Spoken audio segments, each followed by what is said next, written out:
محترم بہنوں اور بھائیوں، شیخ الوظائف کی بات سننا کہ ہر شب جمعہ آپ کے گھر کون آتا ہے، سنیں۔ ہر شب جمعہ میں آپ کے پیارے جو اس دنیا سے رخصت ہو گئے دروازے کے باہر آ کے پکارتے ہیں، کوئی ہے جو ہمیں کچھ دے دے، اور پھر اپنے احسانات گنواتے ہیں۔ اس گھر کے لیے کیا کیا احسانات تھے، اس گھر کے لیے کیا کیا خیریں تھیں، اس گھر کے لیے کیا کیا برکتیں تھیں، ہم نے اس گھر کو کیسے سنوارا، کیسے بنایا۔ کیا اس گھر والوں کے لیے ہمارے پاس کچھ ہے؟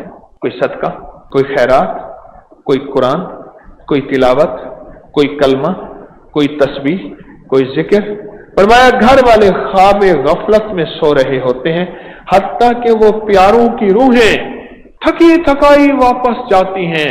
اور ابو ہریرہ فرماتے ہیں ہم بھی روئے اور میرے حبیب بھی روئے، کملی والے، اس فرمان کو سن کے اور سنا کے کہ ایسا غم کا قصہ کہ وہ روحیں تھکی تھکائی واپس